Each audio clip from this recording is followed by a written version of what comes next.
Hi friends, and welcome back to the Little Craft Corner with Jen. And on today's lesson, we're going to be working with alcohol-based markers, and I'm going to go over with you the best way how to blend to create a realistic flower effect. So for this example, I chose Altenews' newest release, which is the White Swan Echinacea. I loved it the minute I saw it. It's part of the Paint to Flower release, but as always, as crafters, we are creative and we use these for many other than just for what it's intended for. So once you get your cardstock in your MISTI, and what you want to do is you want to have a good pigment ink because you don't want this to smear when you're blending. So we're going to be using Altenews Obsidian Pigment Ink. And then once we ink it up, I simply just got it into my MISTI. I stamped it. I brought it back up. I probably did another swipe just to get a nice crisp image. And from this point, I'm going to remove the MISTI for a minute. And this is where really the lesson begins, is we're going to go over this shading. So if you are new to alcohol markers, I'm going to be using the Spectrum Noir Tri-Blend, and I had these in my collection before I even became an Altenew participant in the educator program. And having alcohol markers can be a bit of an investment. I mean, if you are going to be a serious crafter, they're well worth the money. But Altenew does carry a lovely line of alcohol markers that I'm actually waiting for my first set to arrive. But pretty much the rule of thumb still applies, where you're going to have different colors. So in this particular example, you have the dark and the medium and the light, and they're all various shades in one color family. And the trick with blending is it's sort of, you start with one color and then you add a little darker color and then you go back to the lighter color so that everything starts to blend. So I had already started this as an example, but I'm going to continue so you can kind of see what I mean with blending. So we're going to start with the lightest, and I will try to explain my best as how we do this. So I'm using very light hand. Alcohol markers are the kind of marker that tend to just sort of bleed a little bit. I don't mean bleed like a watercolor, but they definitely, you don't have to go right on the line. In fact, you'll want to stay a little bit in the line because they do, when your tip of your pen hits the paper, and this is just basic cardstock. It's not watercolor. It's 110 pound Neenah Solar cardstock. But what happens is it's just the coverage is amazing. I'm barely touching this tip. It's almost just like I'm doing a little speckling, if you will. Now the other thing with, I'm going to bring this around, is you'll notice that, and this is up to your interpretation, of course, but some of these leaves are kind of hidden. So this leaf, for example, is hidden under this one. So this might be a little bit darker, say if this was in the light.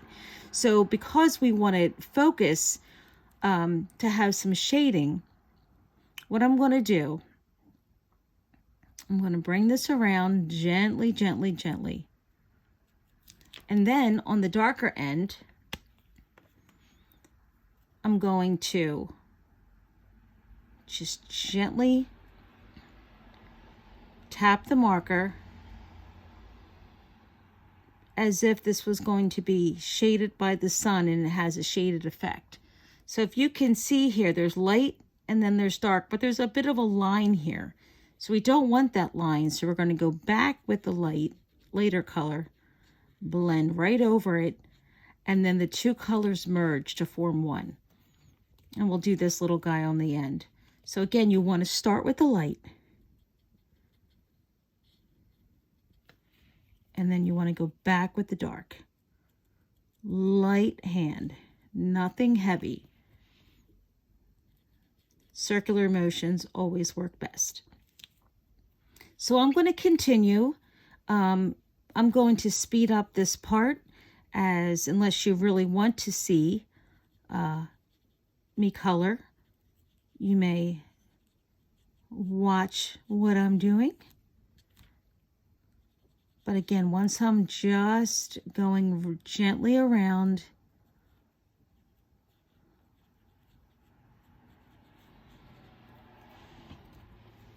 going between light and dark, just for some shading effects. I'm going to come back.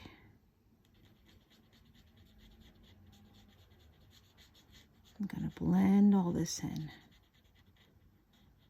Blend, blend. All right. So I'm going to put on a little music, and you may watch as I continue.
when you're using any type of alcohol marker, no matter what the brand is, you want to keep the same color family because that's going to give you the best effect with blending. So I went into a brown gray blend for my most inner section. And again, just with the flicking motion. And remember what I said, it's a light touch. The lighter the better, because you just don't want, you want this to be blending, not, you don't want to create harsh lines. Any type, any kind of blending, whether you're using inks or markers or paints, you can always add, but you can't take away. So you want to use light strokes to begin, and then if you're not happy, you can always add. Kind of like salt. You can't over salt a food, because once you've over salted it, you can't take it away. All right, so I'm just going to stay in the same color family, and I'm going to go in with a darker. Actually, what I'm going to do is the medium this time, see what that looks like. So I think what I'm going to do is go in the middle. I'm going to bring this out.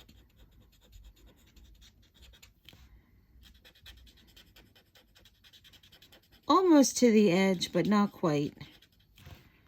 Same with the last one. Start in the middle.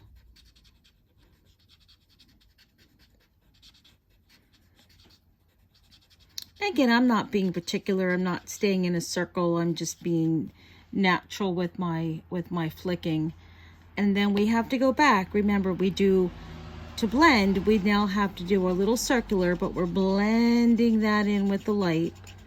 Because what we're trying to do is blend this obvious halo of a line that I've created. Now, the other thing with the alcohol markers is they're a little darker when you first apply them, and then they do lighten a touch as they dry. Okay, so next I'm going to go back on the dark. And this time when I go in the middle, I'm not going to come all the way out. I'm going to basically stay very centralized here. And this is just really a subtle shade. It's we don't want this to be harsh. This is meant to be a natural looking flower. So now that we have applied, I'm going back with the light, blending all of that in.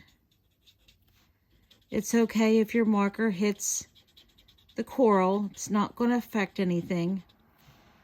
Not this little bit anyhow. I'm just simply blending it out. There we go. Perfect. Not looking good so far.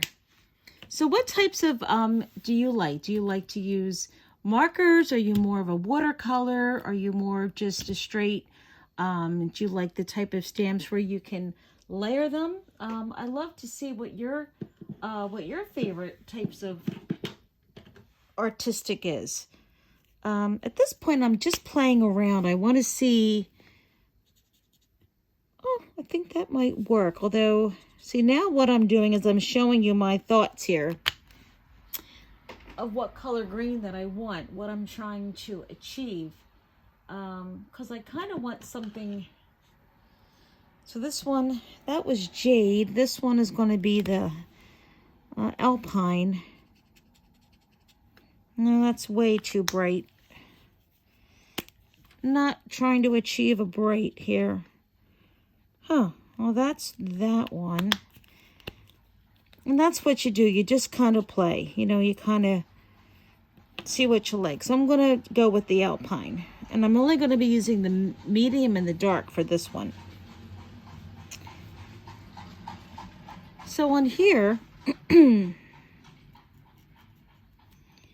I apologize for that noise. I live in Lancaster County, Pennsylvania, and we have Amish that come up and down our road. And what you may have heard in the background are the clip-clops of the horses, which we get quite frequently.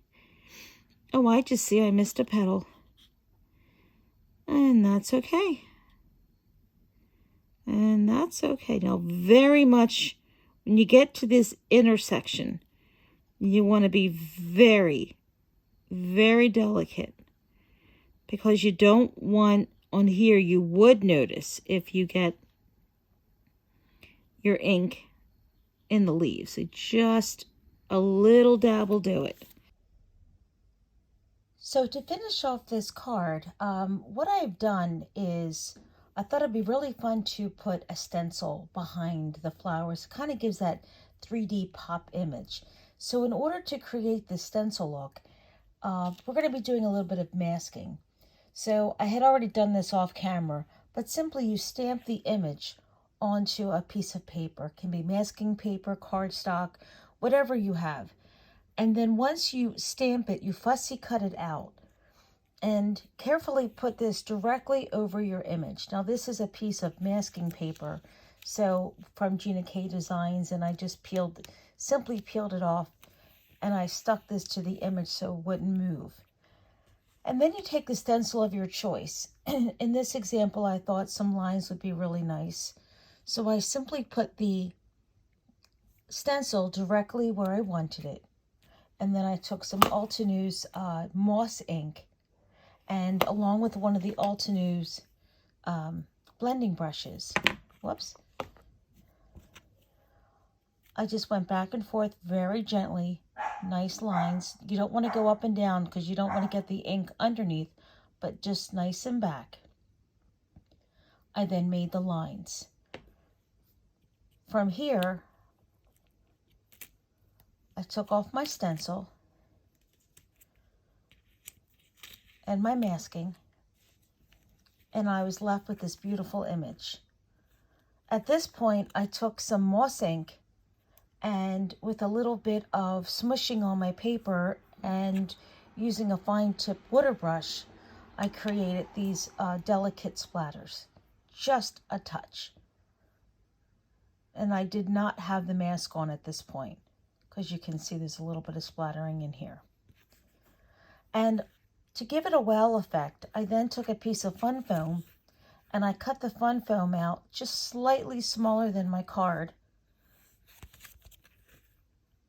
And then I took some coordinating cardstock that matched my colors. And what I'm going to do is now take off my fun foam, and I'm going to offset this a little bit so that you can see the corners peeking kind of in and out. So a little bit of an offset, just to give it some more definition, some more character. And then I'm going to use some glue. And for this example, I'm using glue because I want to give it some time for the wiggle room.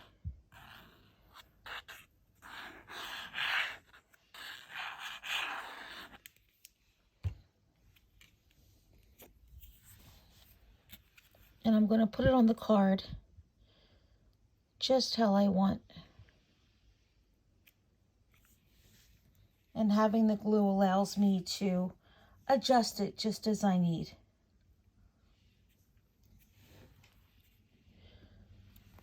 Okay, there we are. So the last but not least, I'm going to take this sentiment, and the sentiment is exactly from the White Swan Echinacea. And I'm going to stamp this in the corner, and that'll be it for the card. I so hope that you enjoyed this.